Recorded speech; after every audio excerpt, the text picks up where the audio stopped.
Bonjour à tous et donc bienvenue sur cette conférence l'innovation en formation continue des adultes. Donc cette conférence est en direct, donc bonjour à tous, bienvenue. Cette conférence sera disponible en replay à la fin de cette session. Donc pour certains, vous m'avez déjà vu sur une première vidéo, certains ont aussi échangé avec moi. Donc moi je suis Mélissa Bessa, je suis chef de projet événementiel chez Be My App.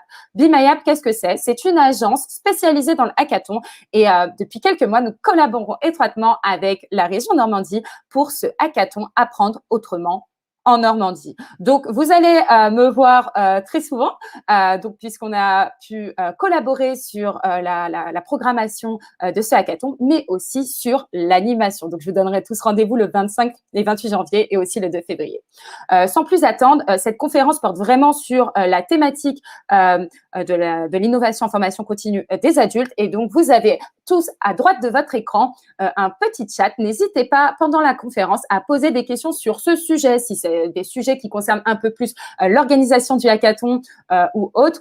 Vous pourrez revenir toujours vers moi par email sur melissa@bemyapp.com. Sans plus tarder, je vais vous donner une petite visibilité. Donc, on va commencer avec cette petite introduction. Puis, on aura une demi-heure de conférence animée par deux conférenciers qui s'introduiront juste après, pour finir par une session de 15 minutes questions-réponses, puisque nous allons poser les questions que vous allez écrire dans le chat. Avant toute chose, j'aimerais vous diffuser une vidéo qui est donc réalisée par David Marguerite, deuxième vice-président en charge de la formation et des compétences, qui tenait absolument à vous passer un message.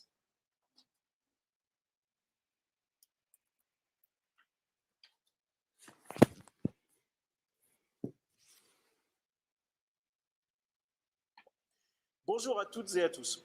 Je tenais tout d'abord à vous remercier chaleureusement. Vous avez été très nombreux, en effet, à vous inscrire à ce hackathon Apprendre autrement en Normandie. Vous avez ainsi, par votre participation très importante, répondu à l'appel de la région. Dans son assemblée plénière du mois de décembre dernier, nous avons en effet lancé une grande démarche. Il s'agit de moderniser l'ingénierie pédagogique, de faire en sorte que la formation en Normandie soit toujours plus attractive et qu'elle puisse convaincre des publics, et en particulier les publics les plus éloignés de l'emploi, de choisir la voie de la formation professionnelle qui souffre parfois d'une image d'être soit trop scolaire, soit éloignée de la réalité pratique des entreprises. Et notre objectif, il est donc simple: rénover l'ingénierie pédagogique, revoir nos méthodes. Nous le savons, la région Normandie a plutôt un coup d'avance en matière d'enseignement à distance. Nous l'avons démontré lors du premier confinement. Et notre objectif, il est simple. Il est de cultiver notre originalité, de faire en sorte que nous soyons toujours à la pointe de cette sécurisation des parcours et donc de l'ingénierie pédagogique. Ce programme, il est financé dans le cadre du déploiement du plan investissement compétences en Normandie. Et c'est donc à ce titre que les lauréats, au terme de ces 3 journées de session, seront financés par la région. Je tenais encore une fois à vous remercier, parce que ce hackathon se déroule dans des conditions particulières, compte tenu des contraintes sanitaires, à distance, avec 3 sessions. C'est aussi la démonstration d'une agilité que d'avoir pu l'organiser dans ces conditions-là. À toutes et tous, à chacune et chacun d'entre vous, je voudrais vraiment dire merci, bon courage aussi pour ce moment d'ébullition collective, ce moment d'appel à l'intelligence collective. Vous avez compris, pour nous, l'enjeu, il est extrêmement important, puisqu'il y va de l'avenir de la formation pour les prochaines années dans la région, et de faire en sorte, en effet, que nous soyons toujours plus attractifs. À très bientôt, merci beaucoup et bon courage.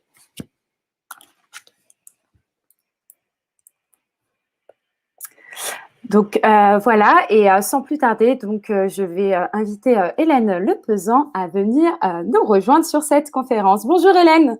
Bonjour Mélissa, bonjour à tous. Merci d'avoir répondu présent à ce hackathon et merci et bienvenue à cette conférence d'ouverture.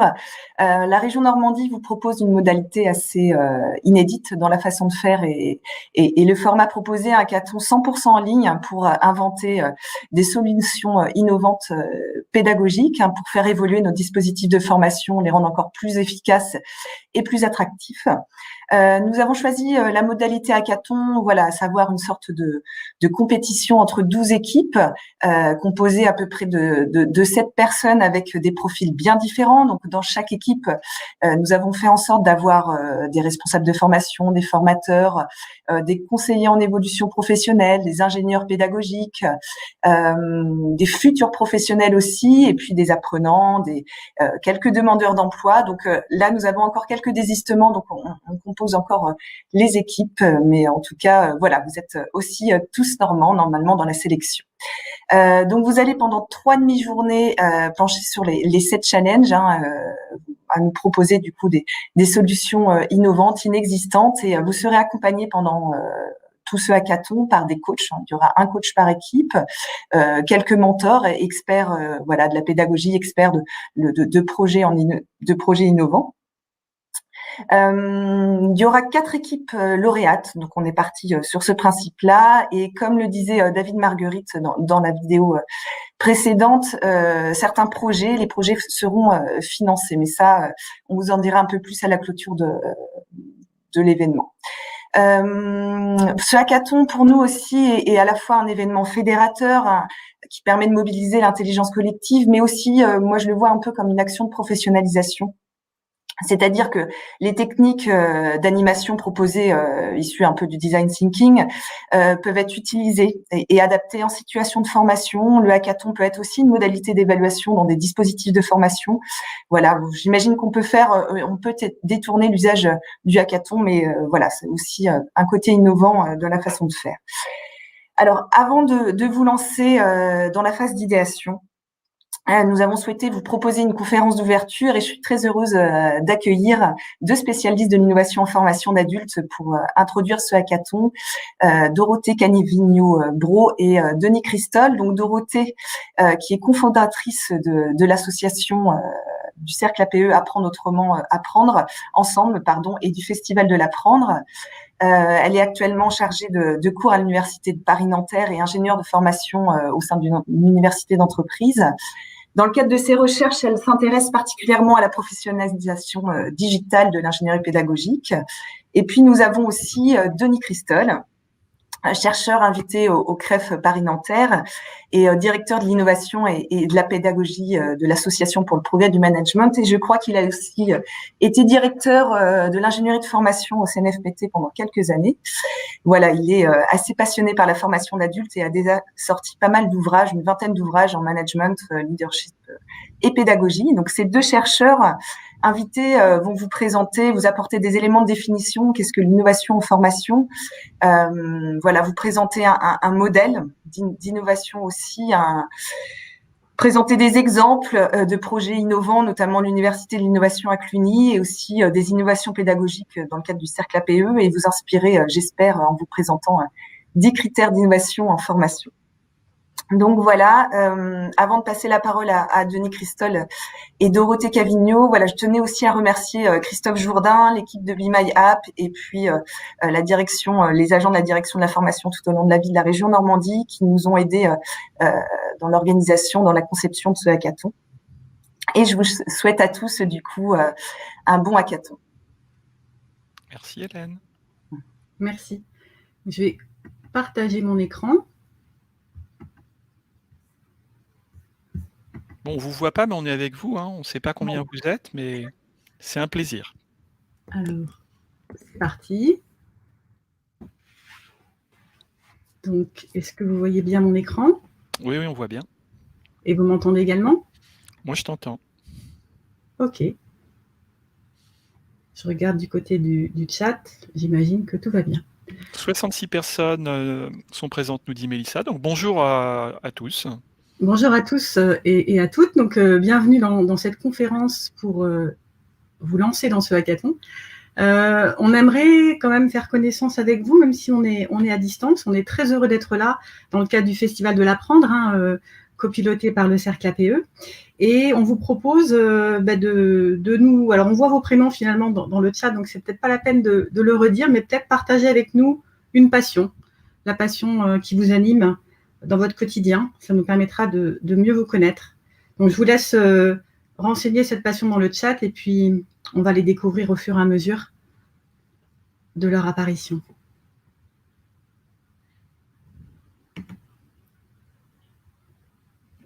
Donc, Hélène nous a déjà présenté, pour compléter le portrait qu'elle a fait de nous. Je dirais que ce soit Denis ou moi, on est aussi, on intervient beaucoup dans ce type d'événement, dans celui que vous allez vivre, puisque dans le cadre du cercle APE, on avait organisé un hackathon. Je vous en parlerai un petit peu après. Ah, je découvre en même temps vos passions. Merci beaucoup de les partager. Donc, l'innovation pédagogique, la danse, la littérature, le voyage, le théâtre pour Cécile, les échanges, la pédagogie, le piano. On aurait bien besoin d'un petit morceau de piano là, Christophe. La pédagogie numérique, le coaching. Que des pros. Que des ingrédients qui vont aussi vous permettre finalement d'être créatif. Dans ce hackathon, n'hésitez pas à mobiliser toutes vos ressources, pas seulement vos ressources pédagogiques. C'est absolument passionnant. La littérature, les voyages. Ah, les voyages, oui. Petit instant sur les voyages. Dans le cadre du Festival de l'Apprendre, vous pourrez aussi commencer un voyage apprenant. Je vous invite à aller voir le site du Cercle APE pour découvrir ça. Donc, on pourra voyager numériquement en 2020. L'ingénierie des compétences, c'est parfait. Donc, ce que je disais par rapport à Denis et moi, c'est on a déjà pratiqué les hackathons. Moi, de mon côté, j'ai également organisé, réalisé des hackathons, été jury, et puis accompagné aussi dans le cadre de challenge de start-up. Donc, n'hésitez pas à nous poser des questions également sur ces sujets, outre la conférence. Donc, notre conférence, elle va se dérouler en 3 temps. On va essayer de vous inspirer avec un modèle d'innovation pédagogique, un modèle compréhensif, donc qui permet finalement de se repérer dans ce que c'est que l'innovation en formation des adultes. On vous présentera également des exemples. Donc, Denis vous parlera de l'Université de l'innovation à Cluny. Et puis, je partagerai avec vous quelques innovations pédagogiques mises en œuvre dans le cadre du Cercle APE. Et pour terminer cette conférence, Denis nous présentera les 10 critères pour qualifier une formation innovante, afin de vous donner finalement des éléments concrets dans le cadre de ce hackathon. Alors, ce modèle, il est paru dans un article de la revue Éducation permanente dédiée au numérique en formation.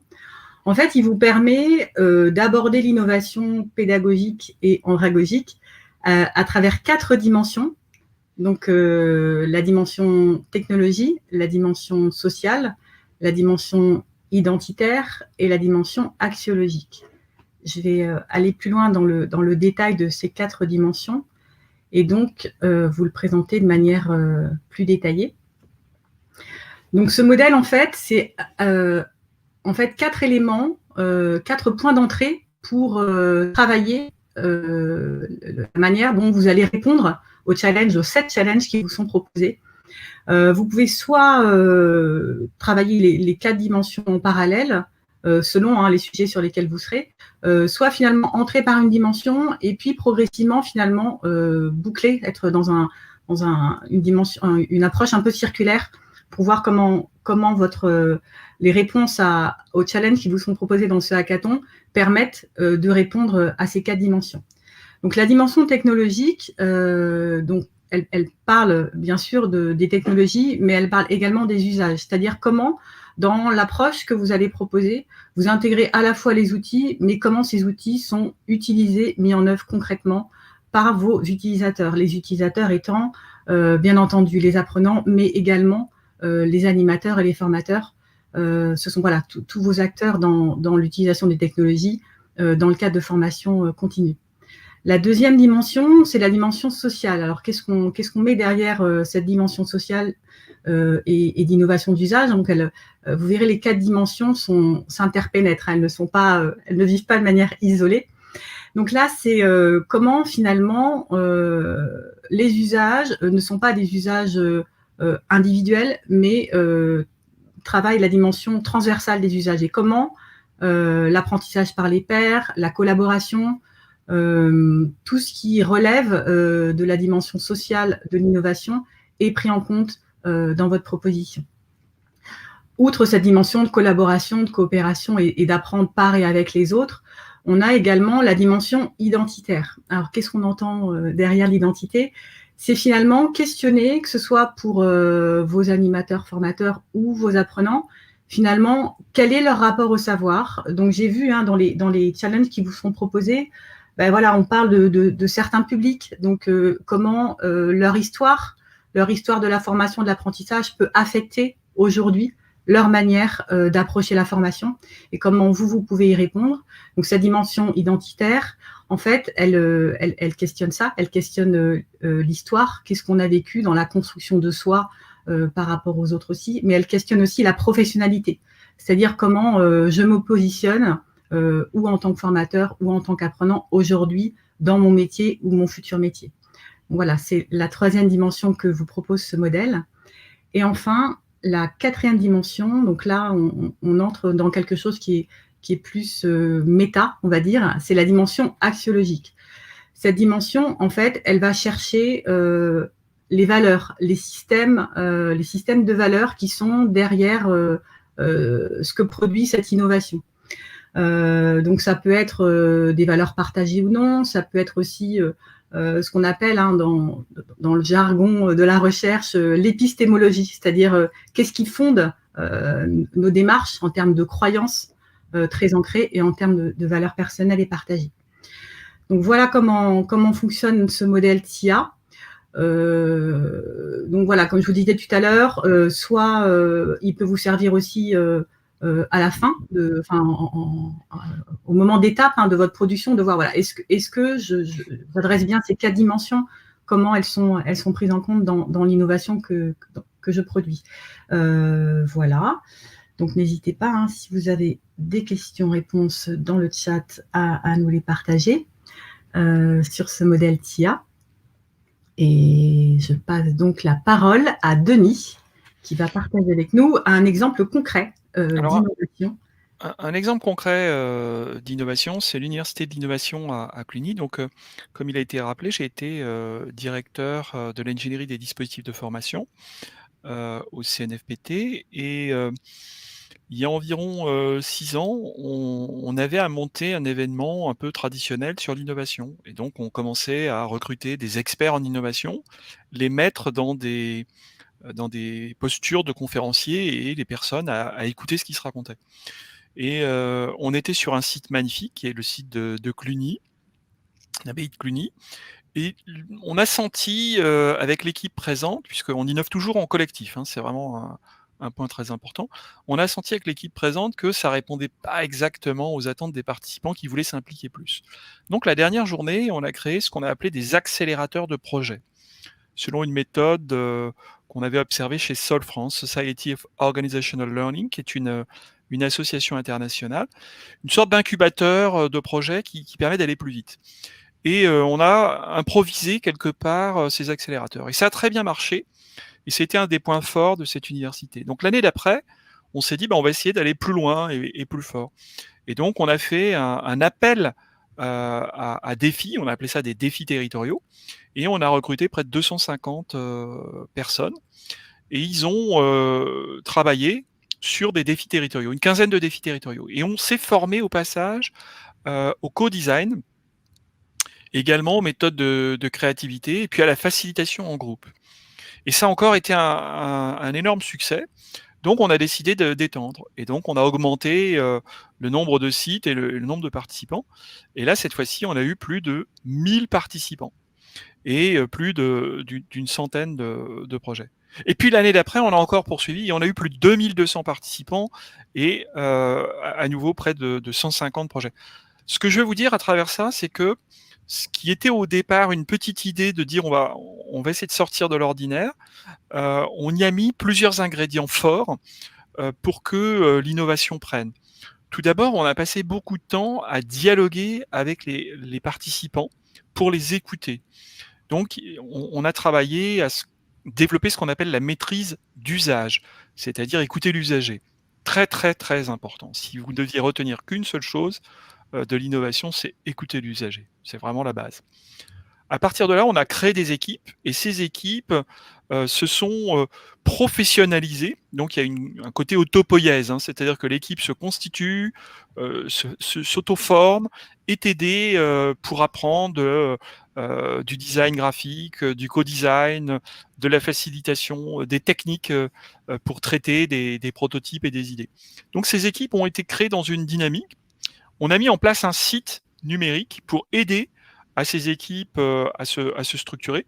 Et d'année en année, on a perfectionné le modèle, mis plus de ressources, mis des conférenciers. Donc, plutôt que de prendre des conférenciers extérieurs, on demandait aux participants, mais vous savez des choses. Qui a envie d'être conférencier? Et donc, on a imaginé de créer des rôles dans un processus d'apprentissage. Et chacun pouvait jouer son rôle de reporter, d'innovateur, de porteur d'idées, de contributeur, de facilitateurs, de personnes logistiques. Voilà, on a imaginé de chercheurs. On a la dernière année, les 2 dernières années, associé des chercheurs pour observer ce qui était en train de se transformer, ce qui est devenu une pédagogie des défis territoriaux. Dans cette pédagogie des défis territoriaux, il y a 4 ingrédients clés. Tout d'abord, un premier ingrédient, j'appellerais ça la question authentique. C'est-à-dire, ce qui est vraiment important, c'est de partir d'une question qui nous tient aux tripes, quelque chose de viscéral. C'est pas juste une question que quelqu'un se pose à sa place. Je me la pose et ça touche l'intérêt général. C'est parce que ça va toucher l'intérêt général, mes enfants à la maison, mon conjoint, mes voisins, que ça prend. Une deuxième dimension clé, c'est d'apprendre à apprendre en équipe. Très important. Parce que lorsqu'on apprend à apprendre en équipe, on se grandit collectivement, on se soutient et on crée des liens assez forts. Une troisième dimension, c'est vivre un état... alors, excusez-moi l'anglicisme, c'est un Hongrois qui a inventé le mot, c'est un état de flow. C'est-à-dire un état où on est comme dans une bulle, on travaille sur notre envie d'innover et on y va à fond. On y met toute notre énergie et on vit quelque chose de très puissant. Certains, alors c'est Meursault qui a appelé ça une expérience irréversible de coopération. Et nous, on y a rajouté une expérience irréversible de coopération créative. C'est-à-dire quelque chose qui génère tellement de dopamine dans notre cerveau, tellement de plaisir, qu'on n'a plus envie de revenir en arrière. On se dit, c'est ça que j'ai envie de faire de ma vie. Voilà, ça, c'est vraiment quelque chose de très puissant. Ces 3 ingrédients clés forment, pour moi, la base d'une innovation. Un 4e élément, c'est une montée en généralisation, c'est-à-dire la possibilité de tirer de l'expérience de cela et d'avoir des boucles récursives avec son institution pour dire « Regarde, on apporte une valeur ajoutée nouvelle qu'on n'avait pas avant ». Voilà un petit peu des éléments clés. Tous ces éléments-là, ils ont été pris en gestation dans une petite association dont Dorothée va vous parler, qui est un deuxième exemple intéressant, je pense.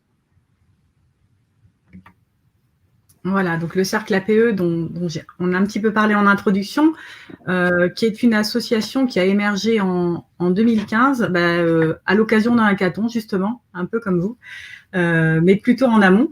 Donc cette initiative du cercle APE, donc Apprendre ensemble, c'est en fait à partir d'une expérimentation de cercle d'apprentissage physique et à distance. Donc en 2015, on a vécu par petits groupes la multimodalité et la rencontre.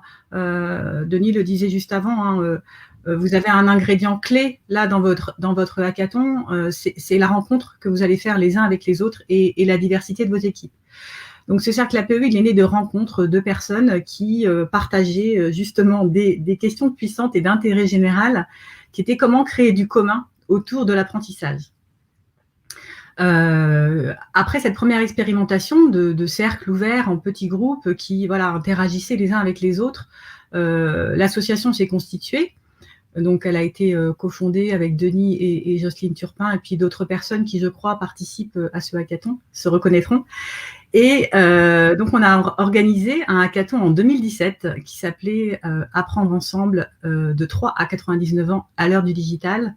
Et on a finalement vécu ce que vous allez vivre dans les 2 demi-journées. Donc, on n'avait pas on avait à peu près une dizaine de défis en amont, puis finalement au moment de la rencontre, alors on était en physique à l'époque, en présentiel, les 10-11 défis se sont transformés en 7-8 défis, donc des équipes se sont mixées, donc il s'est passé des choses et vraiment de manière irréversible. La vertu du hackathon, comme le disait Hélène en démarrage de cette conférence, c'est que voilà, ce que vous allez vivre, ça génère une expérience, un vécu irréversible que l'on peut réinjecter après dans sa pratique. Donc, il y a à la fois ce que vous allez produire et votre expérience vécue. Et donc, ce hackathon a lancé l'association. Et depuis, l'association, donc en bas à gauche, là, vous voyez une équipe qui était en train de travailler la nuit. Donc, on a travaillé 2 jours d'affilée, la nuit comprise, pour produire des réponses à des défis.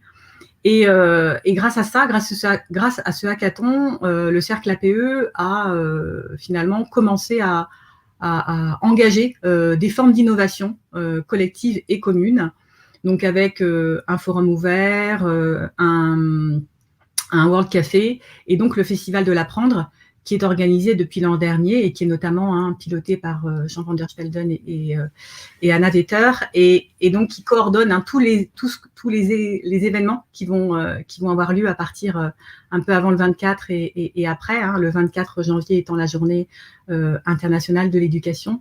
On est aussi en lien avec Learning Planet, donc tout ça, c'est vraiment pour créer du lien, pour fédérer des choses et créer du commun pour apprendre ensemble et adresser tous les publics qui sont concernés par la formation. Donc voilà ce que c'est que ce cercle APE.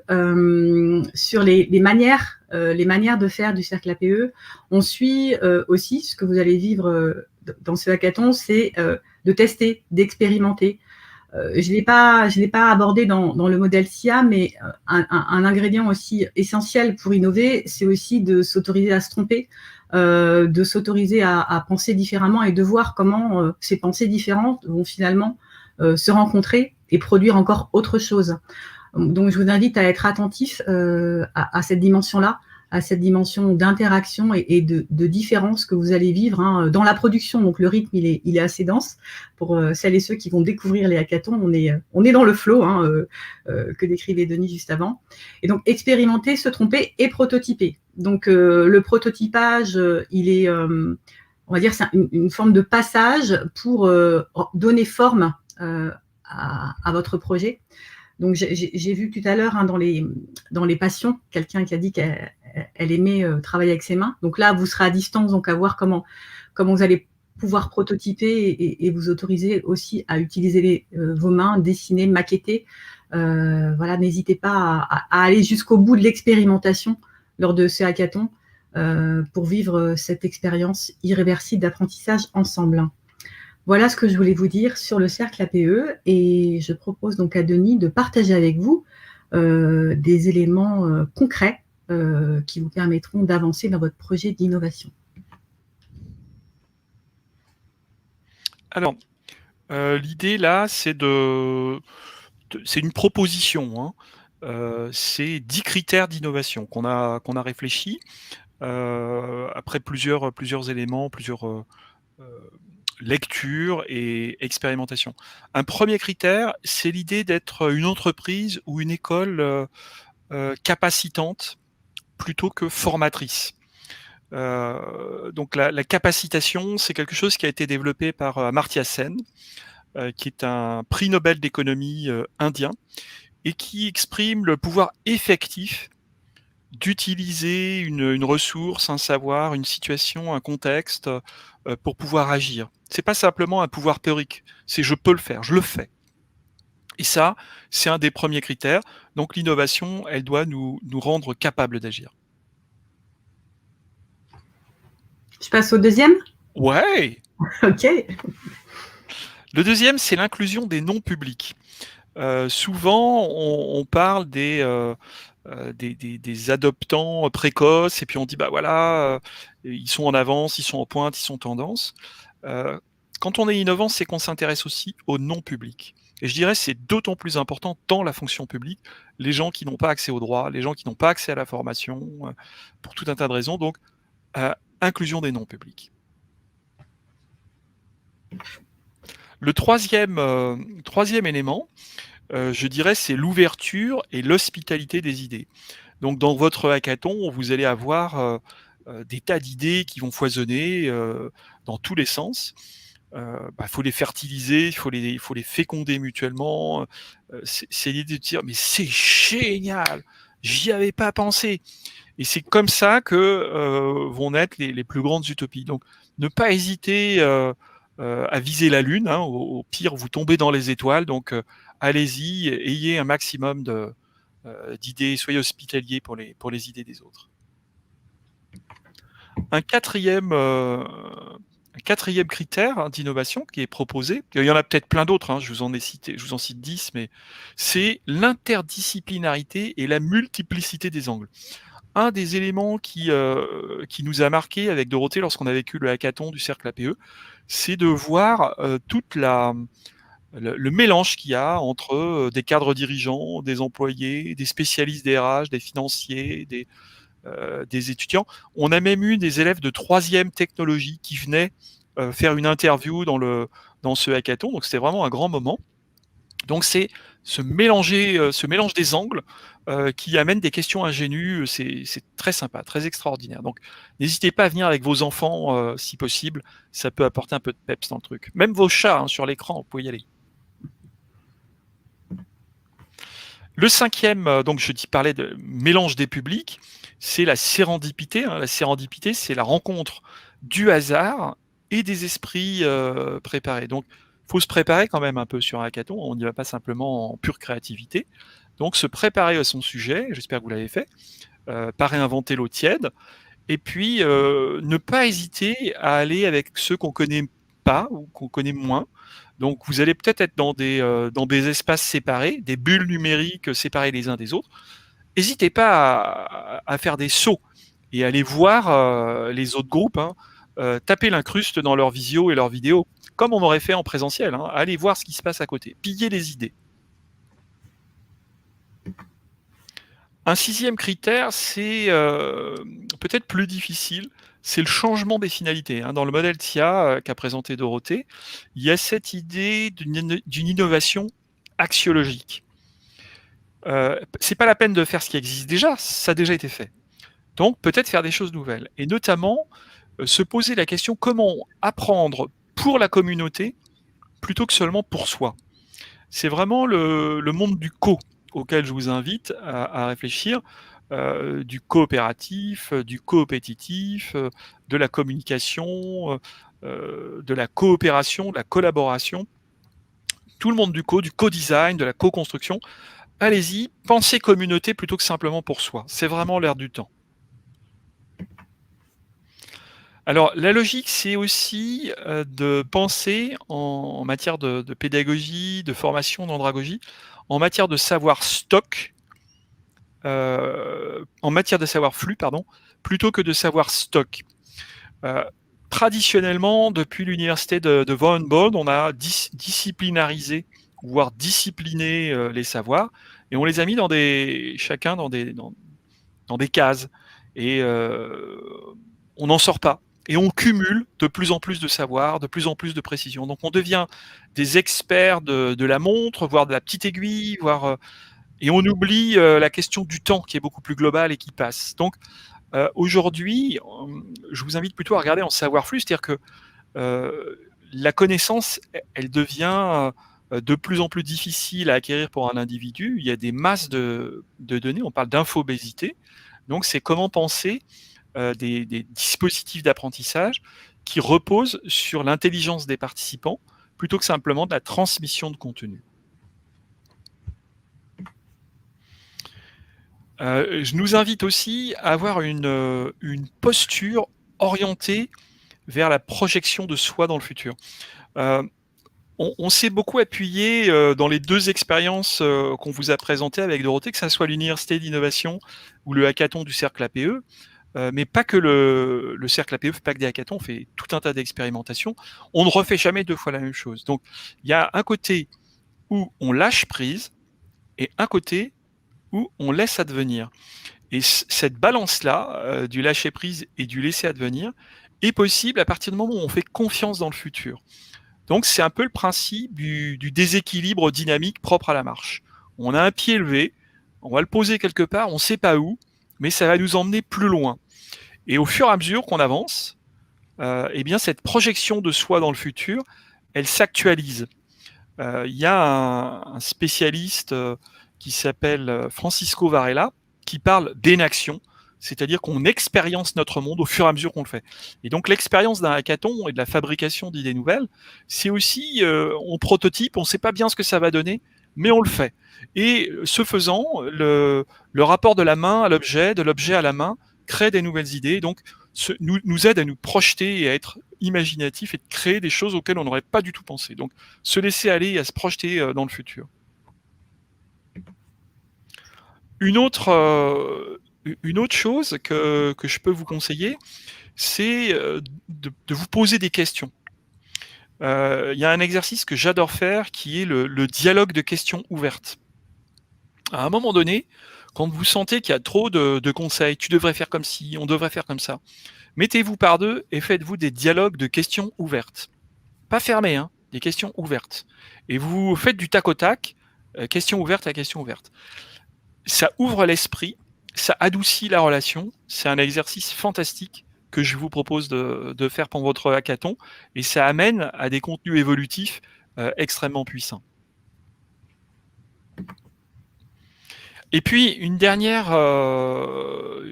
chose, c'est en pédagogie, on a peu de vérité, en andragogie encore moins. L'idée, c'est de diversifier les approches, les modes.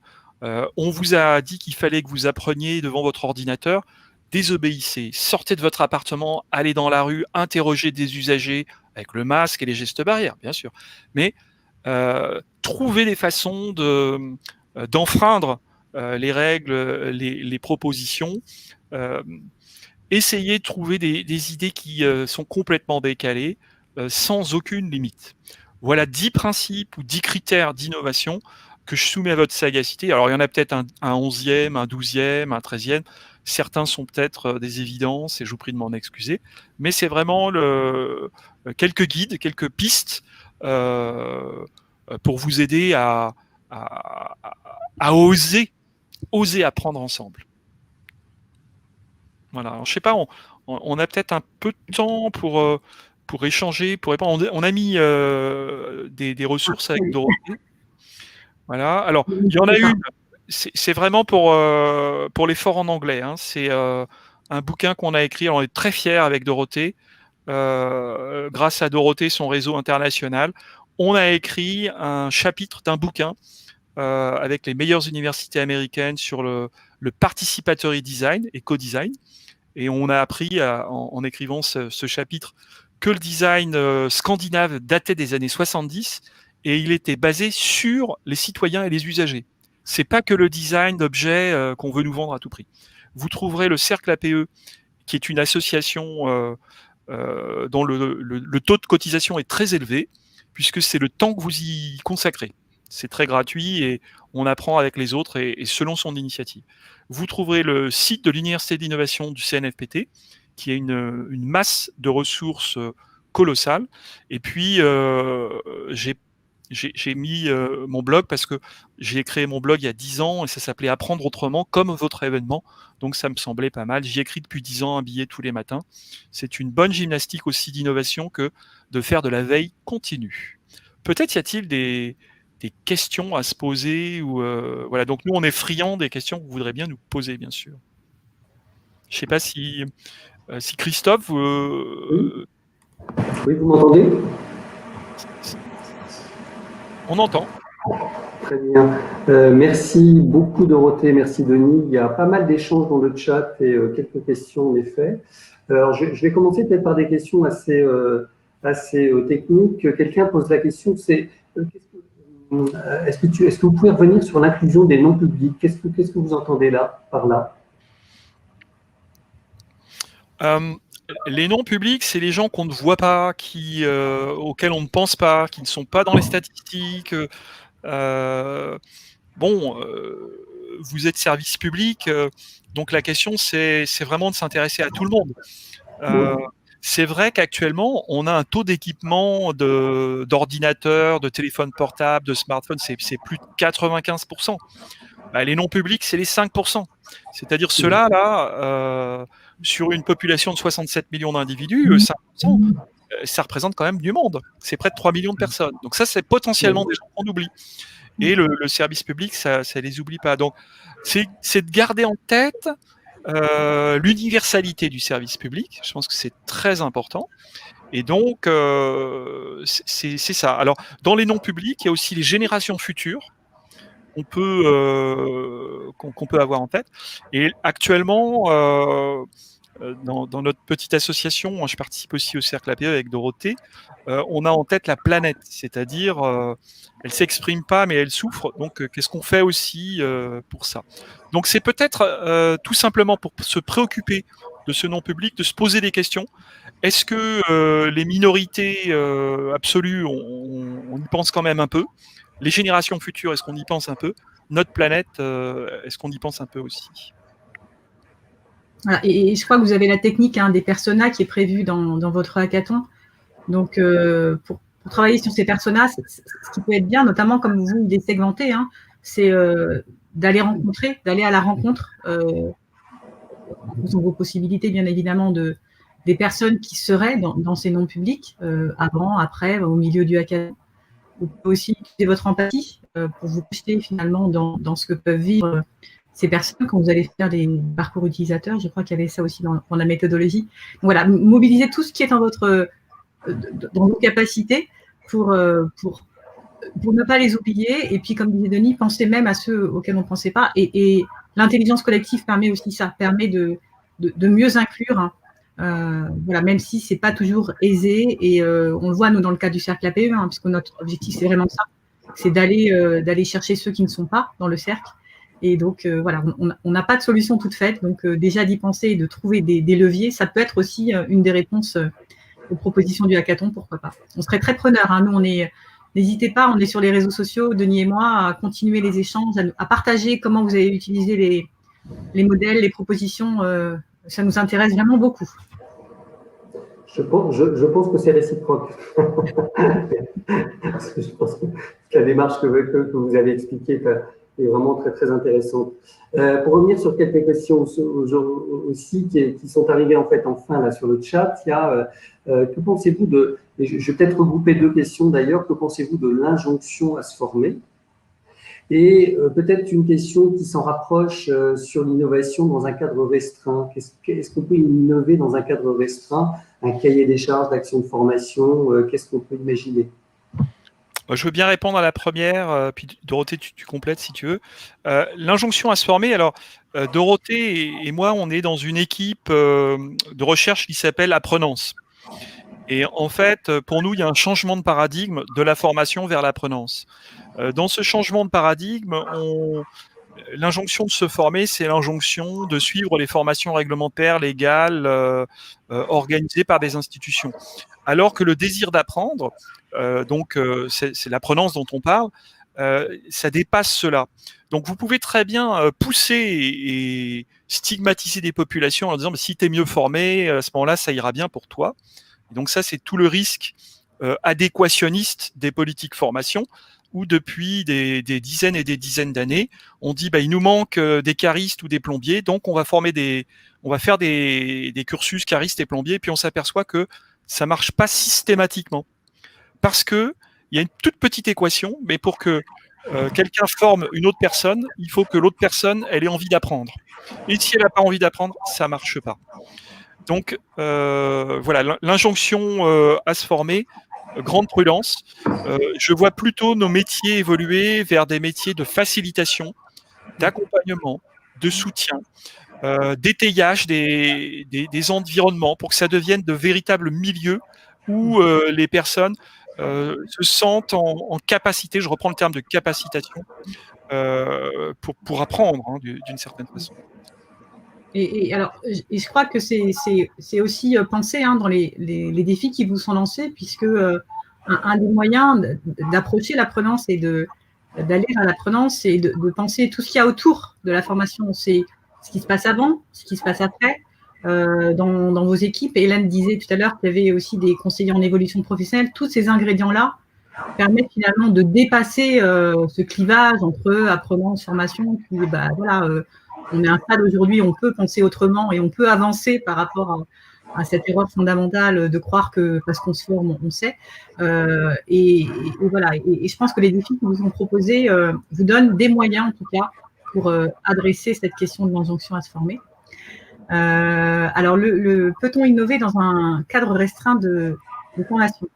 En fait, dans les ingrédients qui sont donnés, qui nous ont été proposés par Denis et moi, finalement, le cadre restreint n'est pas nécessairement limitant pour l'innovation à partir du moment où vous autorisez à penser autrement.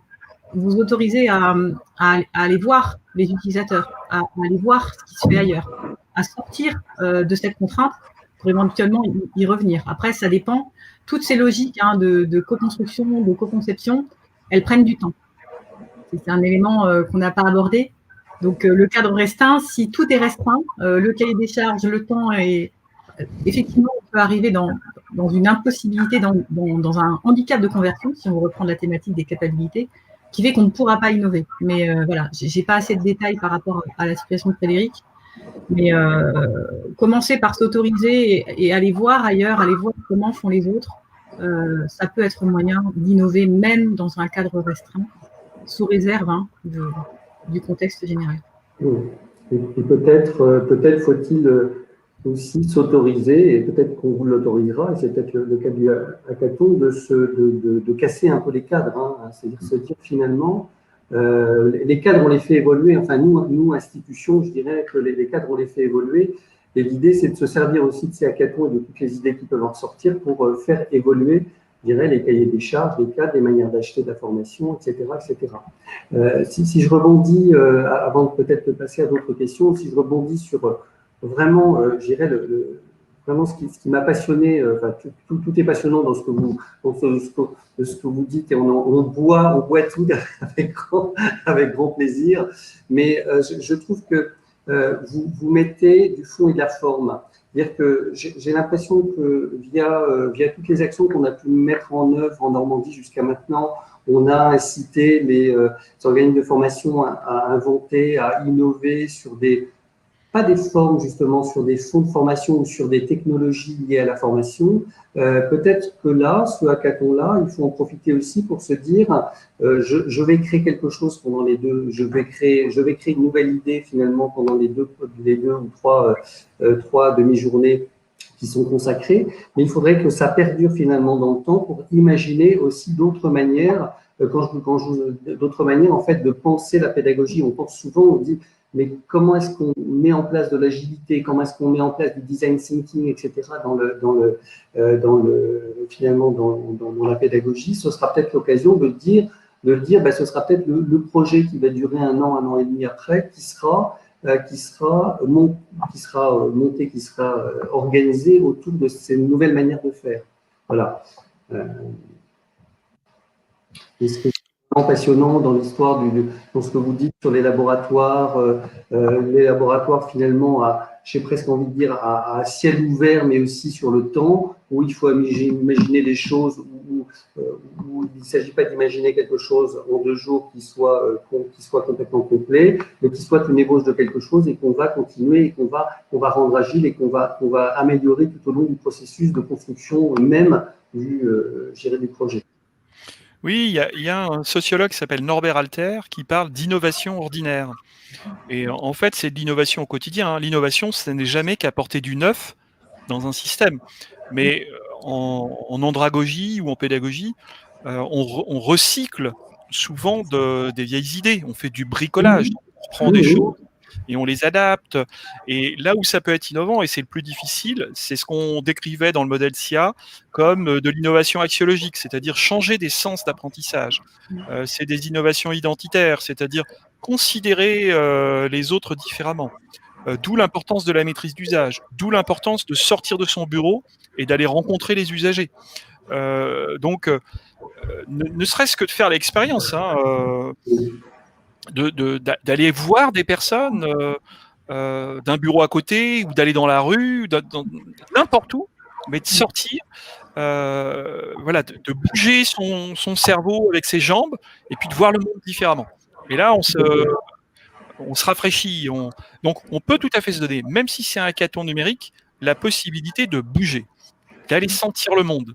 Je pense que c'est vraiment ça, c'est expériencer le monde, c'est besoin de respirer. Moi, je ne sais pas vous, mais moi, j'étouffe avec le numérique. Donc, je ne peux faire que de vous conseiller d'ouvrir la porte, de poser vos questions à la foule qui passe ou de bouger pour mettre du vivant. L'innovation, c'est de la vie.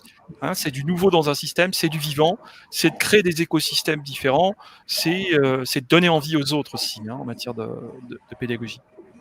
Et aussi avoir en tête que ça se fait par petits pas, s'autoriser à se tromper, prototyper, ce que vous disiez, Christophe, dans la durée, et d'avoir cette forme d'humilité de prototyper peut-être quelque chose qui aujourd'hui a peu de sens. On peut être assez frustré quand même, c'est important de le dire, à l'issue d'un hackathon par la production physique, matérielle.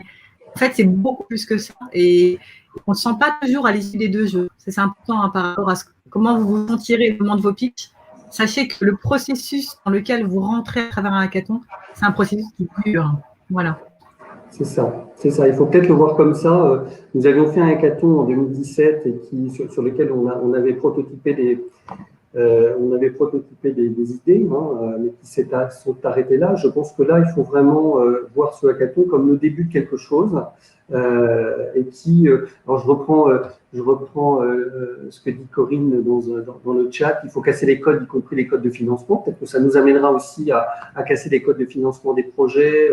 Voilà, et en tout cas, et apprendre à se dire que finalement, on n'a pas de projet tout fait, tout bien ficelé, tout bien packagé au bout de 2 jours, mais que on est en train, on rentre finalement dans ce no man's land qu'on connaît peu finalement dans le monde de la pédagogie, qui consiste à dire je vais essayer, je vais balbutier, je vais retourner, je vais réessayer, je vais aller voir, je vais tester, etc. Enfin, de faire de la vraie agilité là où finalement on s'entargue un petit peu jusqu'à maintenant, mais je crois qu'on n'en fait pas jamais. Voilà.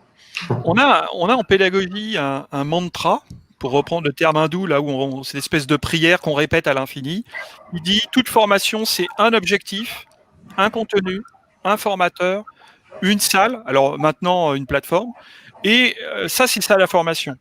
Alors, on peut casser le mantra et on peut imaginer que ça soit autre chose, c'est-à-dire que les objectifs ils soient flous. Imaginez des objectifs flous.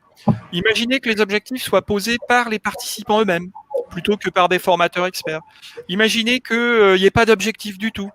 Imaginez qu'on agisse dans les interstices. Moi, j'aime beaucoup la question du cadre restreint et des contraintes, parce que il faut aller dans les interstices, les petits espaces qui ne sont pas encore explorés. C'est qu'est-ce que je peux aller faire là? Qu'est-ce que je peux tester? Des petits, des micro-tests qui ne font de mal à personne.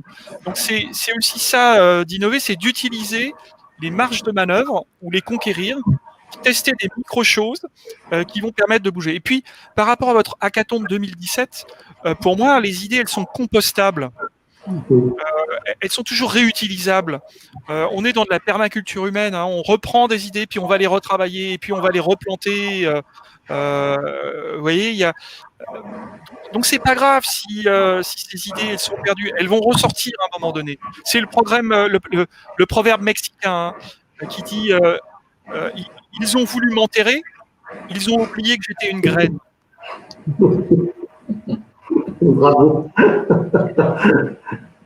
Donc c'est ça les innovateurs, il faut y aller. Bon les amis, on compte sur vous. Vous travaillez pour le service public, on compte sur vous. Enfin moi je compte sur vous. Oui. Voilà, il va falloir s'autoriser, il va falloir surtout s'autoriser à sortir des cadres, quoi. Oui, il y a des cadres, ils doivent être déformés. On peut créer des pédagogies avec des cadres déformables.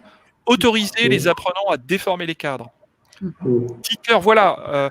Je vais vous donner un autre exemple que j'ai pu vivre une fois dans ma carrière. J'étais animateur d'un dispositif de passage cadre, donc des dimensions promotionnelles. Et depuis des années, je faisais ça. Et un jour, je dis à ces cadres, écoutez, j'en peux plus, je reproduis sans cesse. Je vous propose de vous confier le budget de la formation pour que vous l'organisiez vous-même. Ah, ça, c'est disruptif. Alors, le premier groupe m'a dit, mais nous, on veut prendre cet argent, aller faire du karting. Je leur ai dit, ça ne respecte pas l'engagement en formation. J'ai dit, c'est pas possible. Et un autre groupe a utilisé intelligemment l'argent pour faire une proposition qui était de dire, on va s'intéresser à l'école de l'un d'entre nous, était dans une école, et on va faire une journée RSE pour sensibiliser les enfants. Et à travers ça, ils ont appris ce qui était le thème de cette formation, la conduite de projet. Mais ils l'ont fait en partant d'une vraie question authentique. Et à chaque fois qu'on peut trouver ça, c'est ça qui fait bouger les lignes. C'est de partir de l'authenticité, du réel. Moi, je voulais également partager avec vous l'importance d'un autre ingrédient qui est la confiance pour votre hackathon. Faire confiance aussi à la méthode qui va vous être proposée. Elle peut être assez directive, cadrante, pour le coup, mais faire confiance à la méthode, ça vous permettra de libérer vos idées, de libérer votre pensée, parce que la méthode ne vous empêchera jamais de penser pour vous et comme vous le souhaitez et d'expérimenter avec les autres.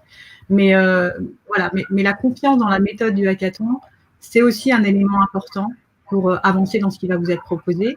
Et enfin, un petit dernier mot qu'on n'a pas encore vraiment abordé, ou peut-être de manière assez implicite, qui est la pensée démocratie. Quand vous innovez, quand vous concevez, quand vous parlez de capacité, en fait, c'est toujours comment mon projet il s'inclut dans une logique axiologique de démocratie.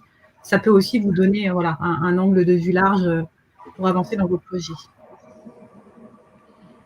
Merci beaucoup. Je pense qu'on utilisera, je vois beaucoup de choses intéressantes dans le chat, notamment des références, des sites, etc., qu'on reprendra et qu'on mettra dans la webographie qu'Hélène a préparée pour vous, qui sont tout un tas d'articles, des liens vers ces sites web, parce qu'il y a vraiment des choses très, très intéressantes que je ne peux pas toutes nommer parce que ça prendrait trop de temps, mais on va les reprendre à partir du chat.